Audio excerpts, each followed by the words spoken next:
Good morning students. आज हम spectroscopy unit में UV and visible spectroscopy start कर रहे हैं।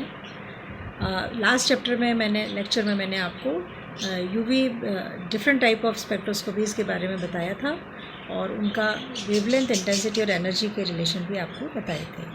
तो इस ईयर आपके कोर्स में यूवी एंड विजिबल स्पेक्ट्रोस्कोपी है और आईआर स्पेक्ट्रोस्कोपी भी आपको पढ़नी है। तो सबसे पहले हम स्टार्ट करते हैं UV and visible spectroscopy. UV and visible spectroscopy actually it is the study of compound, it is of any compound spectrum in UV and visible range of radiation. तो नियर यूवी और visible range में जो molecule के behaviour होता है उसको हम इसमें स्टडी करते हैं। Actually it deals with the absorption of light by the molecule in this range, UV and visible range। तो जब किसी मॉलिक्यूल या किसी कंपाउंड में आप एक मोनोक्रोमेटिक लाइट को पास करेंगे तो वह कुछ पार्ट ऑफ लाइट के पार्ट को एब्जॉर्ब कर लेता है और बाकी लाइट उसमें से ट्रांसमिट हो जाती है। तो जो एब्जॉर्प्शन होता है उन वेवलेंथ्स का जो स्पेक्ट्रम है वो डार्क बैंड्स की तरह हमें दिखाई देता है। और इस एब्जॉर्प्शन ऑफ लाइट के कारण जो मॉलिक्यूल है या उसके जो एटम्स हैं उनके आउटर मोस्ट शेल में जो इलेक्ट्रॉन्स हैं उनमें इलेक्ट्रॉनिक ट्रांजिशन होता है और इसकी वजह से हमें स्पेक्ट्रम दिखाई देता है। तो it involves electronic transition in outer most orbits और इससे हम किसी भी मॉलिक्यूल में अनसैचुरेशन या असंतृप्तता, कॉन्जुगेशन, संयुग्मन या एरोमेटिक न्यूक्लियस का पता लगा सकते हैं। साथ ही हम उस कंपाउंड का मॉलिक्यूलर स्ट्रक्चर भी पता लगा सकते हैं। अब इसमें देखिए एक रेंज दी हुई है कि 10 nm तक एक्सरेज हैं, उसके बाद फार या वैक्यूम अल्ट्रावायलेट और नियर या क्वार्ट्ज अल्ट्रावायलेट, उसके बाद विजिबल रेंज है।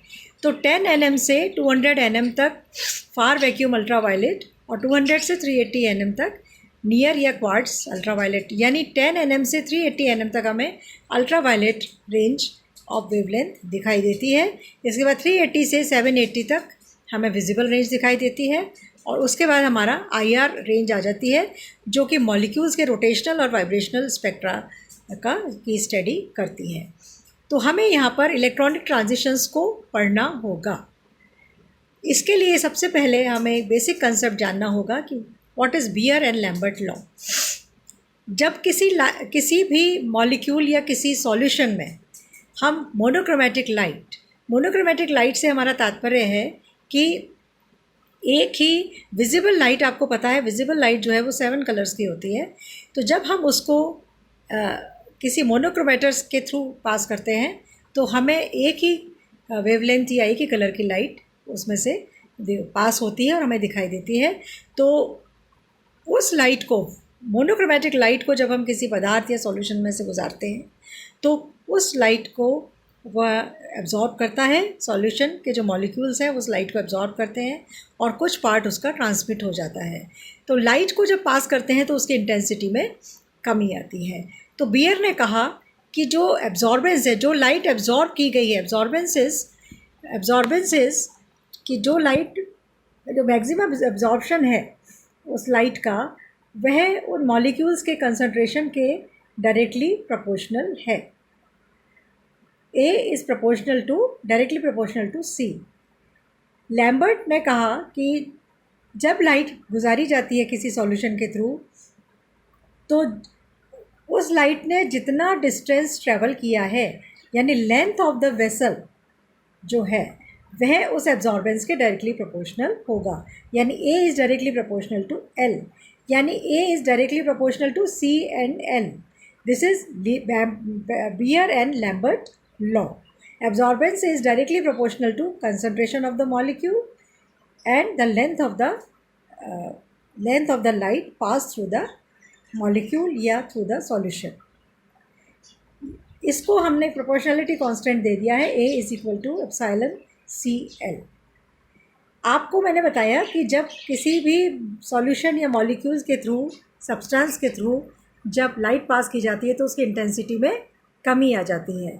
तो ये एक्सपोनेंशियली एब्जॉर्बेंस के साथ इसका रिलेशन है, that is A is equal to log I naught upon I. I naught is the intensity of incidence light, यानी जो लाइट हमने प्रारंभ में पास की गई थी, आपतित लाइट जो होती है, that is called incidence light. तो आई नॉट तो है जो टोटल लाइट पास की गई, और upon I means intensity of transmitted light, यानी जो इंटेंसिटी जो लाइट ट्रांसमिट की गई उसकी इंटेंसिटी, यानी एब्जॉर्प्शन के बाद जो लाइट ट्रांसमिट हुई उसमें कमी आएगी, क्योंकि लाइट की इंटेंसिटी में एब्जॉर्बेंस की वजह से कमी आ जाती है. तो A is equal to log I naught upon I and A is equal to epsilon CL. तो log I naught upon I is equal to epsilon CL.